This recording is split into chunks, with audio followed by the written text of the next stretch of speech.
I hate when it does that. Okay, sorry. All right. Hello, everybody that's had a chance to join in. Today, we're speaking with Kearl. He's going to speak with us about the government transition um, process. He's a member of the Government Transition Advisory Committee, and he's also served as an analyst and policy advisor for the city and county for several years. And so we're really thankful for his time during this lunch period and for his expertise. What we're going to do is just get started right away so that we can have the time we need. And then if people come on in a little bit later, they can catch up. We're also recording this and we'll post it on our website for folks that might have not had a chance to see it live. So just with that, I'll just say my name is Mike Tierney, advocacy program advisor for Impact Northwest, and Sophia Asuna, our communication manager, is joining us, as well as several folks out there from various Portland area service providers and nonprofits that help out with our homeless situation to try to make it better. And if you guys could most of you already have, but if you can update your screens with your titles and your organization, that'd be helpful. And with that, I'm just going to hand it off to Zach and get going.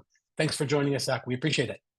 Thanks, Mike. Yeah, and if you don't know how to update your title, you can just put it in chat. I think that would be really helpful for me to know who I'm meeting with. As Mike mentions, my name is Kearl, he, him pronouns, and really pleasure to be meeting with all of you today.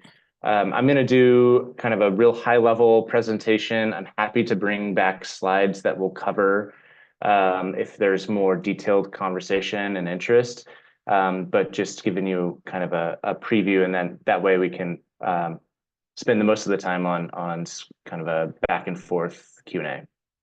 Let me share my screen. All right.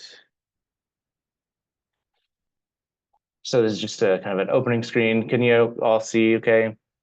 All right, great, excellent. So what is the Government Transition Advisory Committee? So I serve on a committee of 15 public members. We were appointed by the mayor and city council to effectively be a community body that provided advice and also civic engagement, community engagement opportunities around the government transition. We were originally formed last March and will continue until March 2025. So we are spanning the whole breadth of the transition and into the new form of government. We do meet on occasion. We have monthly full committee meetings, which are posted here, in which we have public comment. So if there are specific comments that you would like to share with us, you're welcome to do so. And we prioritize that at the front of our agenda, so you're not having to spend the full 2 hours with us. The other thing I wanted to just kind of put a pin in, we have issued some recommendations already. And if you're interested, you can visit this website that's down below. It's www.portland.gov/transition/advisory. And those recommendations were both delivered in writing as well as verbal testimony to the city council at their budget hearing, which they passed, I think now 2 weeks ago. But if you're interested in learning more of the recommendations that we made, you can access it there. So what are the changes that are coming down the pipeline for 2025? So just kind of a real quick primer, reminder of where we started, which actually I'm going to jump to the next slide really quick because like bouncing back and forth. November 2022 was when the original measure to amend the charter actually passed for the city of Portland. Real quick, kind of what does a charter mean? A charter is kind of like a constitution. It's pretty high level, fairly general, and it led to these 3 buckets that I'll talk about. And in the intervening time, there's been a lot of code revision to make the kind of high level general changes of the charter in compliance to existing code. So the big changes are how Portlanders will be voting for their elected leaders. So rather than a primary and a general election in November, you may have noticed if you looked at your ballots that there were no candidates on your primary. And that is because we've moved to a ranked choice voting process. So it's essentially what's called an instant runoff. And we'll talk a little bit more in detail about how that works, but that's a significant change in operations, and we're working really closely with Multnomah County for the elections process. And then citywide elections, we will still continue to have a citywide kind of mayoral race and auditor, but for our other council members, we'll have geographic representation through 4 geographic districts, and I'll show you a map on that a little bit later. And then alluding to the difference, we're moving from commissioners to council and mayor, and it sounds like it's just kind of a technocratic like name change, but it's actually a significant role change. And I'll point to you an org chart that will kind of give you a lay of the land and how that will shake out. But real high level, essentially the 4 commissioners and mayor as it currently works. It's like a commissioner form of government where every commissioner oversees bureaus. And so historically, Mayor Wheeler has defined bureaus as kind of service areas like public safety. He's the public safety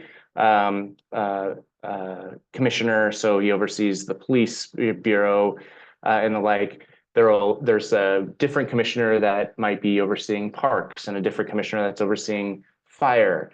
And that, I can say from personal lived experience, I worked in the mayor's office from 2019 to 2021, often creates a lot of tension and a politicization of kind of cross-bureau policy making and policy implementation.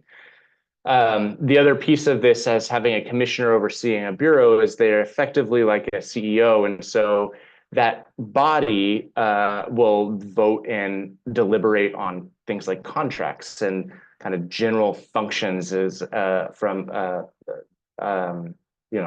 an executive branch might do. So the new form of government, when we start in 2025, will designate the mayor, a citywide elected candidate, will be overseeing all of the executive function of the city, and they will be appointing a city manager, so a city manager to help in that delegation of responsibilities of implementing policy. And then in the council, which will have the geographic representation across the 4 different districts, they will deliberate on policy. There's still some pieces in which that policymaking body, like the legislature, will ultimately have to approve the budget. The mayor, as has always been the case, proposes that budget, so that will not change. But the council will have the last say in voting to pass that budget. So we just passed this kind of spring-summer threshold. We're now that the primary is done, we're in kind of the full ramp-up stage as a city and our committee in public engagement. And so you may be starting to see a lot more information about like how to vote and all that kind of thing. There's great resources. There's a link at the very end of this presentation that will point you to it. It's essentially portland.gov/vote. So pretty simple, but good resources and information on voter education. And then we already passed and adopted the budget as a city. So that fiscal year, if you're not familiar with City of Portland's fiscal year, begins July 1st and extends until June 31st or June 30th, excuse me. So as you can maybe piece together, that coincides with the transition. And so there are elements that were funded as part for the transition in this coming year's budget. And then just, November 5th, get the word out for election day. So I kind of tease this a little bit on the commissioner form of government and the difference for the mayor council. I think I've got here, yeah. So this is the new city organization chart. This was originally proposed and got public feedback back in November of last year, or maybe it was October. Was approved as a resolution, and then it was kind of massaged, I would say, I guess, and getting it passed through the budget process. But essentially, it'll show you this breakdown. So I don't know if you can see my cursor, but over on the left side of the screen, you have the mayor of Portland, and they have designated responsibilities in charter, which is to appoint the city attorney, the chief of police, and they will also have the ability to appoint obviously their chief of staff, but also the city administrator, which is this arrow going to the right. Independent of the mayor, you have Portland City Council. That's your 12 council members, and we'll look at a little bit more detail there later. And then you have, of course, the auditor, which has importance of independence there. So in this kind of like box called the leadership team is the city administrator's office. And the city administrator, think of it as like a COO or something like that, where they're really responsible for making sure that the city is functioning. And they will have a lot of reporting structure built into to inform their leadership. You'll have an assistant city administrator, which has a kind of different, what the city is calling disciplines. So communications, there'll be equity, and then there will be sustainability. There's also community engagement, and I'm missing one, but effectively some of the responsibilities of the city that the mayor's office or different commissioners were holding is getting folded up into different kind of manager level supervisory roles that will report directly to an assistant city administrator. So that will hopefully streamline some of the concerns around, uplifting sustainability, for example. So you may have noticed a couple months ago, we had the deliberation and now the future creation of a commission, a public body that will help support that sustainability officer and move forward the climate emergency that the city has issued. Same thing with equity and these other disciplines. I will also point out here, this is as it relates to some of the functions that the city of Portland has established kind of since the pandemic, especially. Portland Solutions is a body that consists of several different functions. You might be familiar with the acronym PMO, which provides some of the public space management work and like our campsite removals. It also does like graffiti abatements and that kind of thing. So that will be retained as a structure and is reporting up to the assistant city administrator. And then the colorful column, these are what the city has been calling focus areas, I believe. Essentially, it's just a way of trying to have a subject grouping, if you will, for the deputy city administrators. Those deputy city administrators have been appointed already, and they're largely out of the Office of Management and Finance, as well as several of the bureaus that had directors and got uplifted into a deputy city administrator role. The goal being that though there's going to be some kind of bucketing, there's an opportunity with this deputy city administrator pool that there will be collaboration and opportunity for kind of breaking down existing silos that have been kind of the source of consternation for the our current form of government. Districts. So this is our district map for our November election. The districts were determined by an independent body called the Independent District Commission. So Portland's community members who were given authority by the charter to determine how districts would be split, as long as they were of even population.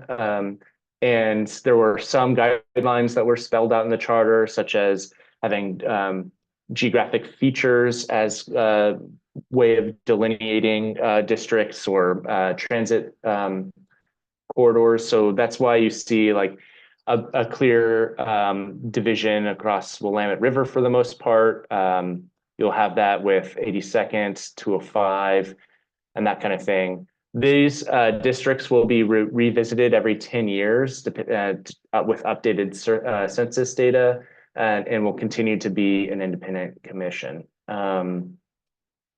So you might be asking, just to like kind of answer questions that might come up. If you live or work in this area of Southeast Portland, this is like Sellwood, Eastmoreland area, or Westmoreland area, excuse me.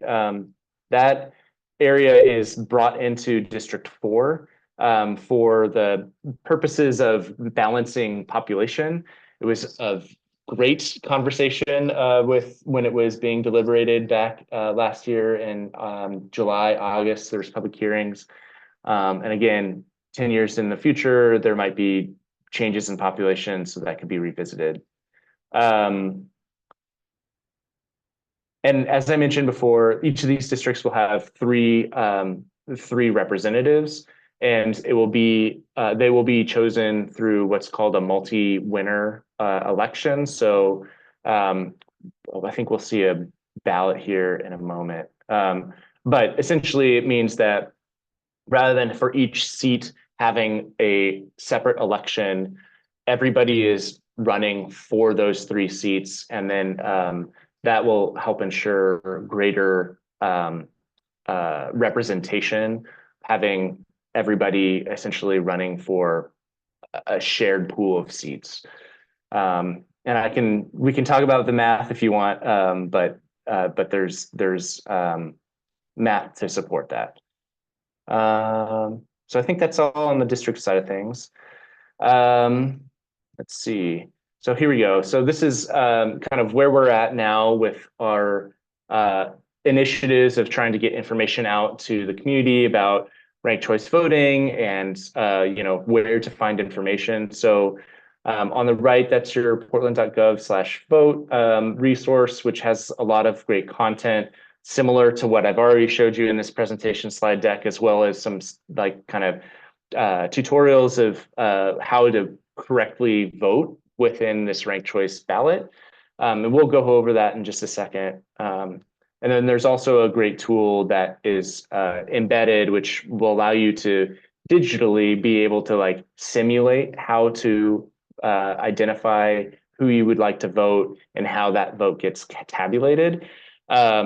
Just a reminder, it may seem obvious, but it's always good to remind people the process for filing your vote, submitting your vote is still by paper, and it will be through the through mail, a mail-in ballot. So there will be essentially a separate ballot sheet for the city of Portland for this year.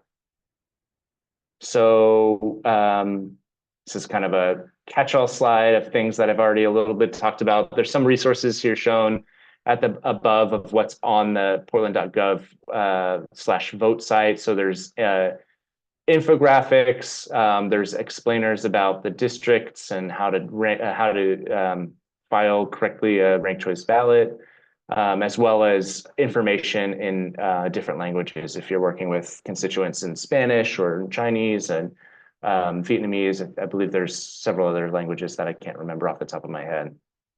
There's also a pretty significant candidate education effort that the city has funded, and that I think is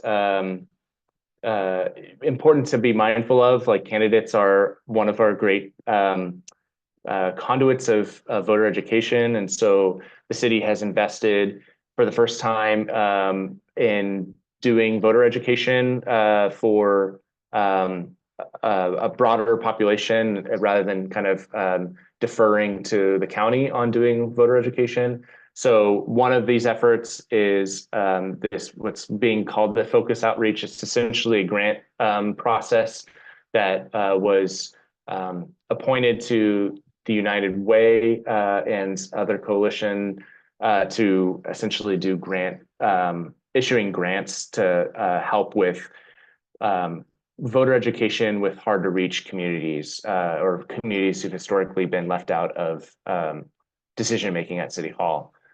So think East Portland's, our minorities, and those who may or may not speak English. So here's a ballot.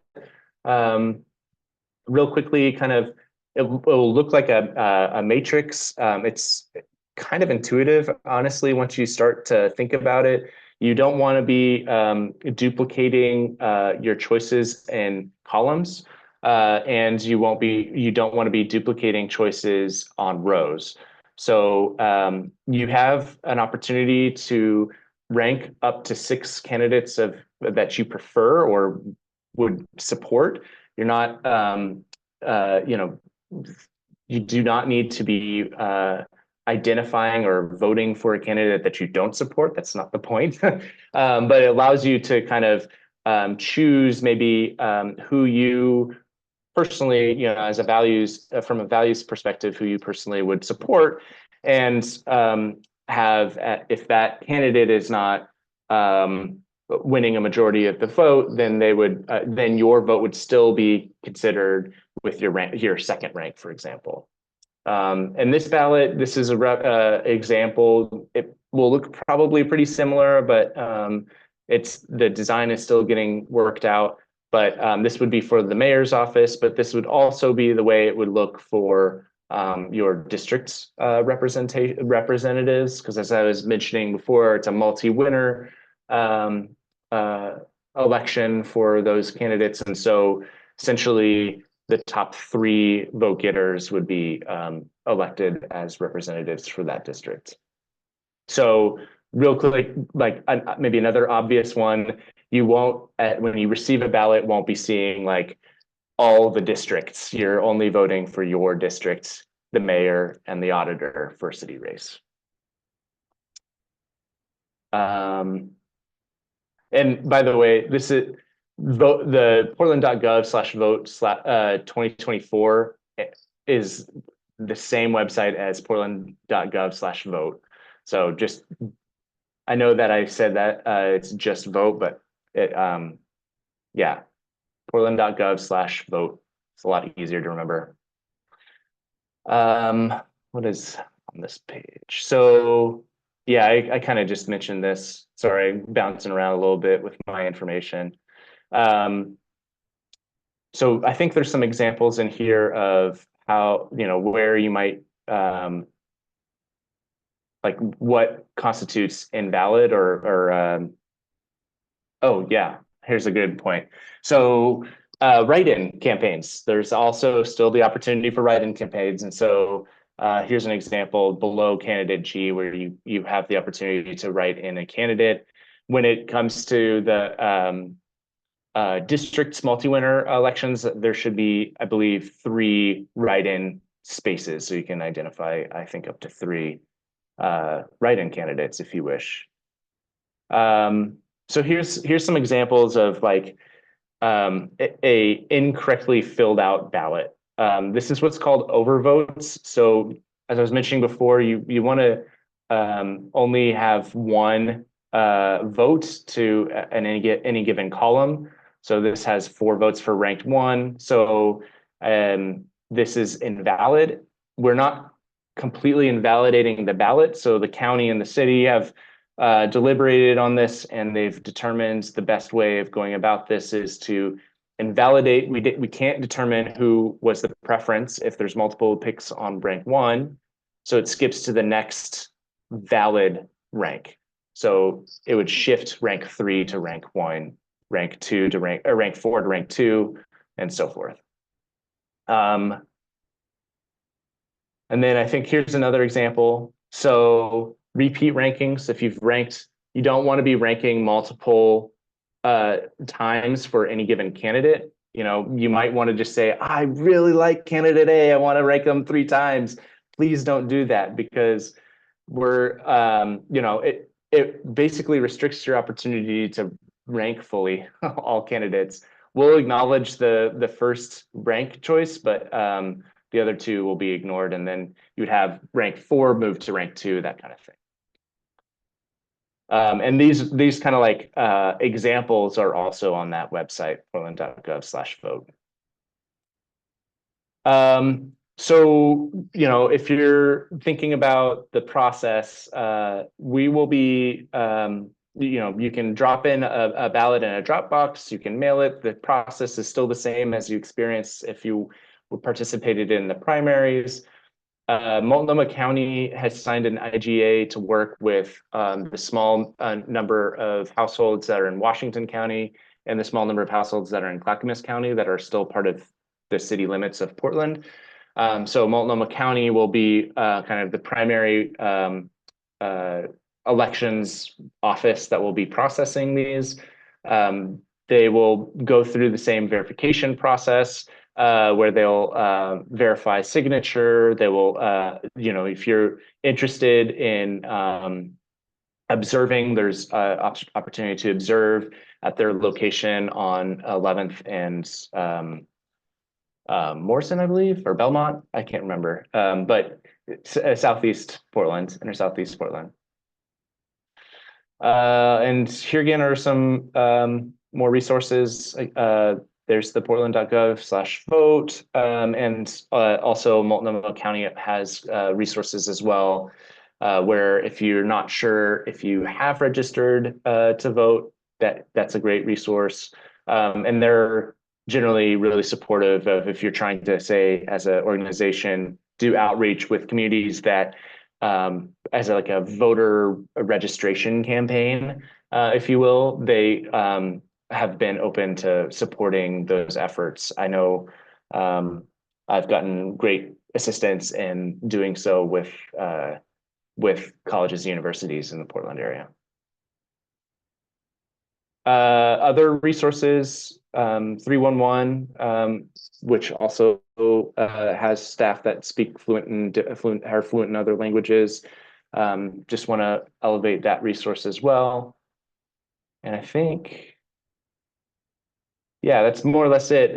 Here's some additional resources. So if you want to provide public comment, you have follow-up questions, you're welcome to send an email at transition@portlandoregon.gov. The transition team at the city of Portland has a newsletter that they issue every month, and you can subscribe to that at portland.gov/transition/engage. And I think that's all I got. So I'm going to exit screen sharing and maybe answer some questions. Sorry that went a little bit longer than I anticipated, but No, thanks, Zach. You can get the picture. There's a lot of content. Yeah, that was it's going to be, some really big changes, and just getting the overall city understanding of it is really important, I think. So there are some questions, but I encourage everyone that has been thinking about it, please either use the chat or raise your hand in the on the screens here, and I can unmute you, or Sophia can unmute you to ask a question. But we have a question from Ami. City administrator, is it appointed by the mayor, or does it go through a hiring process? How does that work? Great question. So the Government Transition Advisory Committee, or GTAC, which I am on, is working with HR to advise on a job description for the city administrator. So we, in full, trying to make sure that the transition is as smooth as possible, knowing that the future mayor does have the authority to appoint that city administrator. The current mayor has appointed an interim city administrator. So that's Mike Jordan, who's current director, or was formerly, I guess, now the director of Office of Management and Finance, so within the city. If you're thinking about kind of like accountability of that city administrator, the city council, this is in charter, has the ability to remove the city administrator with a majority of the, it's a greater than simple majority. I think it's 9 of 12 members can remove the city administrator if the mayor chooses not to. Mayor has full authority to remove them at any time if they so choose. Can I ask a follow-up question? Yeah. So if that's an appointed position and then there's are they deputy? What are the next? Deputy city administrators, yep. The deputy city administrators, are those then appointed by the city administrator, or is it again like a, I guess? No, it's a good question. Hiring process, like typical. Yeah, no, it's a good question. It is a hiring process. The current interim deputy city administrators were appointed, but it's, I think, of the discretion of the city administrator, because there's still the like very nuanced pieces. Is like where my knowledge starts to break down. So I cannot remember if the mayor has the authority to remove deputy city administrators. But yeah, the deputy city administrators are more of like a conventional hiring process. Great, thanks. And truthfully, like the hiring process is, there's still going to be like a solicitation for the future city administrator. It just, the authority to make the decision is given to the mayor. Okay, yeah. And we have a question from Michael about commissioners. Now are they going to be called council members or council? Yep, counselors or council members, yep. So since they no longer have bureaus that they're individually responsible for, how are these elected council members going to be sort of influenced on the agenda for each bureau, or how will that work as far as the accountability part? I think is Michael, I'm going to unmute you in case you have a follow-up, or I didn't ask the full question the right way. Oh, you're on mute still. It flips on and on, yeah. Yeah, there we go. Yeah, I was just wondering, since, traditionally we would work when you're trying to influence policy and agenda in a particular bureau, you'd work with the commissioner in charge of that bureau, but now the counselors are separate. So I'm wondering who we need to work with, what influence the electeds will have and what access the public will have to the people who are to the deputy administrators are in charge of the individual bureaus. Right. Really good questions. So I think there's multiple answers, so I'm going to try to cover them all. City council will have committees in which they will be able to deliberate around policy. They can draw upon bureau directors to advise their policy, and then they ultimately have the ability to direct policy that way. There is an accountability arm to that as well, right? They can advise or issue a recommendation to the mayor and city administrator to and or leverage the auditor, right, to do some accountability of a specific program or department if that was something that was of interest. But the other like major power and role of the city council is through the budget. And so the city council has the last say essentially on the budget. The mayor and city administrator will work to propose a budget, but then the mayor does not have a vote in that final piece, with a small asterisk that they are a tie-breaking vote. So if it happens to be a 6-6 tie, there would be a tie-breaking vote. The question about like who do you go to with with issues or whatnot is a really, really great question, and one that's kind of a bit of a like yet to be determined, I would say. So there's some elements that are being sussed out, right? You'll be able to provide public comment, for example. That kind of traditional form is going to be available through city council.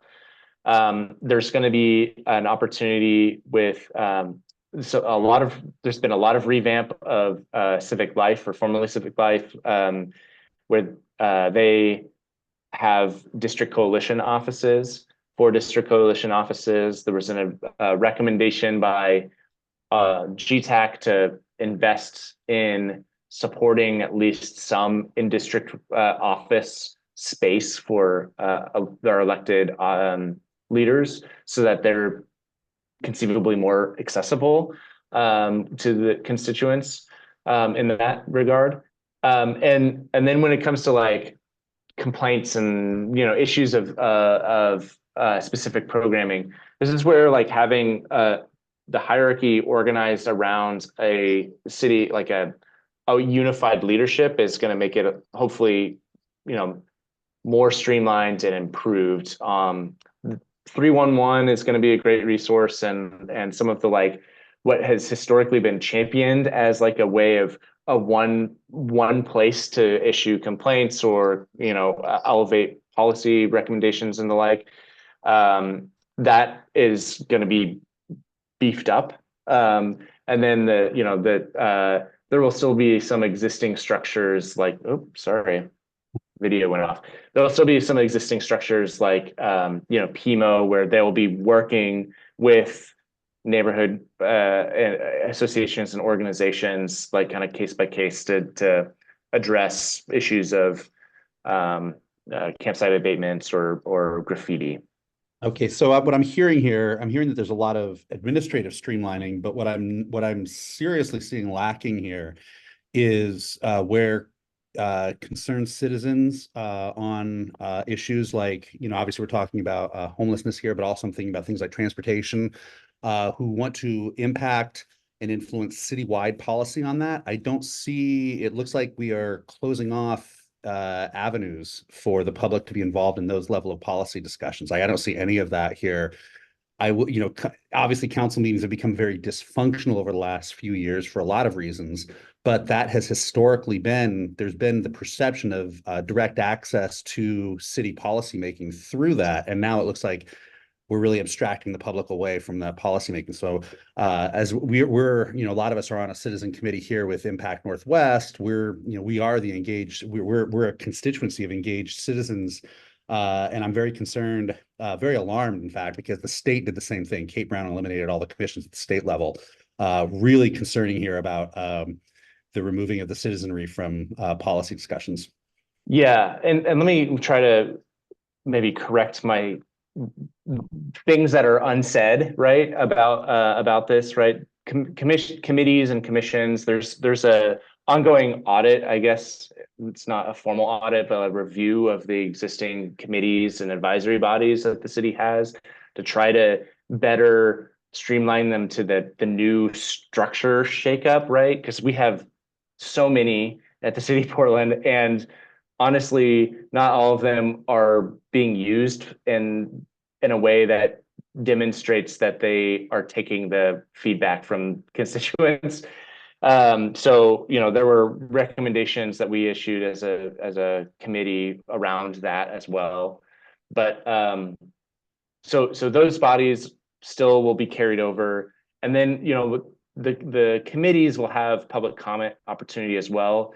The Government Transition Advisory Committee issued recommendations of what committees should exist in this new structure.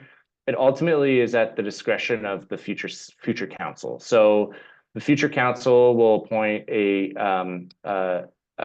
presiding officer, such as like a council president, and then there's going to be a VP, and they will have the discretion, I guess, to determine what committees, how many committees, and our recommendation as GTAC was to have a committee on housing and homelessness, and that doesn't necessarily align with the existing org chart structure of the city, with the intention of really focusing in on the areas of kind of consistent concern, I guess, and or informed by. Really, we did a lot of research as a body on what other how other cities who have this committee as council, how have they organized their committees. So I can share this just to give it as an example. So like the committees that we recommended do not align with these focus areas. They're more along the lines of like, I can't remember all of them off the top of my head. I'm sorry, but like I mentioned housing and homelessness. There was one on like sustainability and the environment. I think there was one that we had that was like the what I called and the city calls discipline. So like equity and community engagement and communications, like to have a body that will provide an opportunity for constituents to weigh in on failed or hopefully celebrate new improved practices of community engagement for the city, right? I think there was one, like you mentioned, transportation. I think there was one along the lines of that. So yeah, that hopefully like quells a little bit of your like obvious concerns. I don't, I'm not Zach, a member of this. you're really helpful. It's very, what Yeah. you're hearing from is very informative. Thank you. I really appreciate Yeah. it. One quick question, is there an ombudsman in this new structure? Oh boy, that is a good question. I think so. I think it still exists out of the equity bureau, if you will, but it's going to be that. So some of these like the Office of Equity and the civic life, they're getting like folded into becoming an office that reports directly to the assistant city administrator rather than being kind of portioned off into one of the focus areas where really community engagement should be across all focus areas, right? So that's the reason of having some of those offices, some of those bureaus report independent so that they can provide advice citywide across all the different bureaus. Super helpful, Zach. Thank you. Yeah.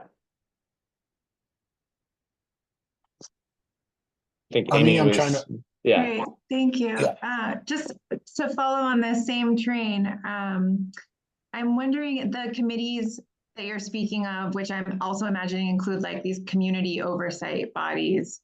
Is the recommendation that they live inside the portfolio of the assistant city administrator, like civic life, or would they be assigned to these different topic areas with deputy administrators? You guys are asking really great questions and also very challenging questions because some bureaus will have advisory committees and or commissions. And so it's not a kind of one size fits all. It's a little bit like patchwork here and there.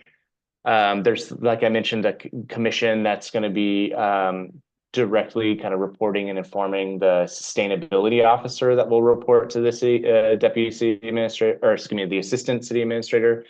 But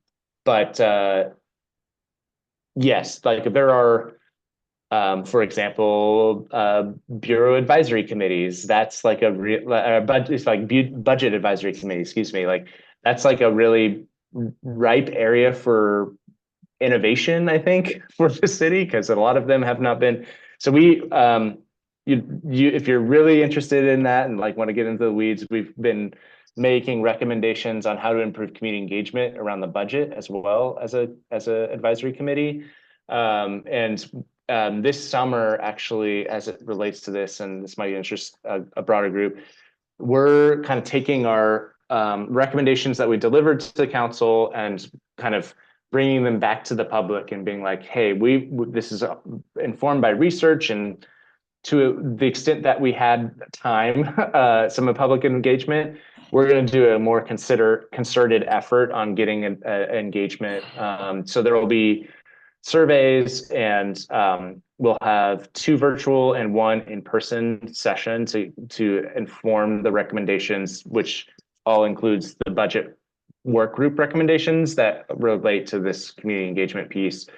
And if you go to the portland.gov/transition, that will be where there should be like events or something like that, a tab where you will be able to like see and register for those events. And if you have any like troubles finding it or whatnot, you can reach out to Mike, or you can just email transition@portlandoregon.gov and we'll get that resolved for you. I have a couple of questions to ask. You mentioned earlier about like the votes necessary to remove an auditor would be a little more than the 50+1. What's the vote situation for just standard decisions that the council's going to make? That then would it be like you'd have to have a simple majority on those? Right, yeah, and it wasn't the auditor, it was the city administrator. Right, sorry, yeah. Yeah, no, I just want to make sure for the recording. Yeah, so the for basic policy and with the budget, yeah, it's a simple majority. Right. Okay. So And- so there is a potential where there would be a tie-breaking vote from the mayor if it was something along those lines, right? And then a question on like how items get to an agenda to be voted on in the first place. Another There's a great little question. confusion. Yeah, there's a little confusion about how that's happening currently with the county commission. So my question is how, like, what are the votes necessary, or what's the process needed to have an item get to the agenda to be considered? Do we have that information yet? So a lot of these, really great question. A lot of these kind of like elements are not code per se, and they're more kind of informal decisions that council will make. And so this is where we're like calling for having committees so that there would be specific committee bodies that can deliberate, and a presiding officer for the full council can say, that's a great agenda item, kick it to a committee to deliberate and bring it back for a full vote. So that, yeah, that's the hope that we want to see as an advisory committee, is that the subject matter experts, if you will, the committees who can bring in people from the community and have public testimony and all that kind of thing, can deliberate over specific agenda items before they go to the full committee for a vote. And we made, within our recommendations, we made specific call outs to ensure that there's geographic equity represented in those committees, right? So like to have one member of every district represented in each of these committee subject areas. Okay, and then that's why I got confused with the auditor. Is my next question was about the auditor. So it seems this is going to be new for us to be voting, like for us, an auditor who will be, running to get this position. Is that is that right? When you mentioned the ballot would have the mayor and the auditor, and then the three Actually, council members. The auditor has been a public vote, Oh, okay. publicly elected position in the past. For this coming election, truthfully, I honestly don't know if there is a person beside the incumbent who's running. I might be mistaken in that. I haven't checked in a while, but yeah. So the auditor is publicly elected, and that gives them full independence of both council and the mayor to make decisions on who, where they audit, and the decisions that they make. Mm-hmm. Well, it seems like I'm a really informed voter, because I guess I never spent a lot of time with my ballot on the auditor part. But Yeah. does the new structure provide more I guess more ability for the auditor to have an impact on how our government functions, or is it really going to be the same position regardless of the two different forms? Yeah, it's pretty similar to how it exists currently. I mean, since they are an independent auditing body that can, they will solicit public feedback and or tips on what to audit, and then they have an existing budget that gets approved by city council to issue their audit, so then they can prioritize how they, what programs or bureaus that they're auditing. Okay. Folks, are there any other questions or comments? As we got about another 5 or 7 minutes to go before we wrap it up. I have a simple one. Some voters are going to be on the borders of these districts, and it's not as easy to see where they might fall. Like me, for instance, I'm sort of we're between 2 and 3. So I mean, I know the ballot that's going to come is going to tell me, but like, is there a way to sort of find out by entering your address what district you fall in for Yes, voters? there is. I'll see if I can pull it up real fast. And then I also want to answer Amy's question too. Let me see if I can find this really, really quickly. So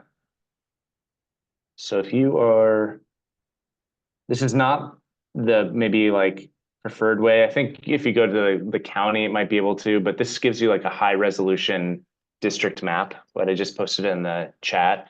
High resolution district map where you can kind of see in more granular detail where the divisions are of the districts. The question Amy had was, has it been decided where the Housing and Homelessness Committee will live? Under a certain department admin or in the assistant city administrator's office? I guess I have a question to follow up on that, which is, where do you report to now? Is this an existing committee? Oh, I mean, specifically, you said that your GTAC's recommendation was that instead of like each bureau topic, each topic, yeah, what are you calling it? Focus topics? Focus areas or whatever. Yeah. That instead of having committees for each focus area, that there would be like city topical focuses, and you said a housing and homelessness committee. So I was just wondering, like, who will sort of be managing that? Will it be where housing lives in the topic areas, or will it be more like civic life? So yeah, no, and I think I hopefully didn't. I'm sorry if I said something that led you astray. So the suggestion of like having this housing homeless committee, that would be a committee for council.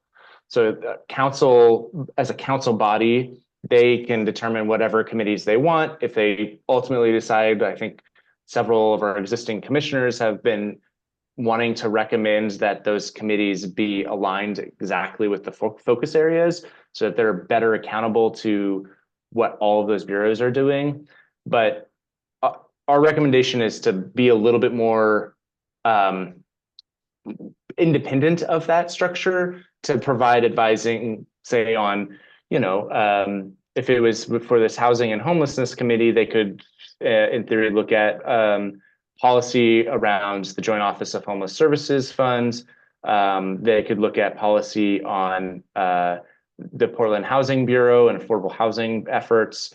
They could also provide advising to the office within the assistant city manager, that like PMO and the impact reduction program. Like it would be like parks and PBOT, they're separate, but they could. Exactly. So it could be a little bit more of a umbrella policy area that could advise on how to improve coordination across these bureaus or programs that have historically been pretty siloed because of their bureau reporting structure. Great. And that would be a counselor committee. Exactly. Yeah. Got it. Yeah. And that counselor committee would then have a public hearings or public comment periods. There's suggestions out there that they would, could potentially not have all of their deliberation just at City Hall, but to have it in like having town halls essentially or something to that effect. So there's a lot of opportunity, whether there's budget to support it, that's a separate thing, and or interest by council. But yeah. Super helpful. Thank you. Yeah. I was wondering if you could tell us as we wrap up, like what resources could you steer us towards to learn about? You mentioned that cities have implemented this, done their transitions in the past. Is there any info we can look at, resources, books, websites where this city did it, this is what they found successful, they liked it, they stuck with it, this is what they tweaked? What were their experiences in in the past so we can maybe learn from that and or get an understanding of what that transition was like? Yeah, I mean, it's all like the package of changes that we're doing is kind of unique to Portland, but none of it is like new under the sun, right? Like having multi-winter election districts is not new. Minneapolis does this. There's also several townships in Massachusetts. I think Ireland's does this with a lot of like their jurisdictions. So that is as a kind of way of electing the body is you can look into those spaces from a like having a mayor and council independent. We did research on a whole slew of different cities. They all kind of have kind of distinctions where some of them might have a strong mayor, like Houston or something, or let's say Seattle, for example. Some of them will have a city manager and no mayor. So the council would appoint a city manager, which would have essentially the same functions as a city administrator, but they don't have this mayor city administrator role responsibility on the executive side. All to say, we posted some of our research online, which just trying to think of the best way to access it.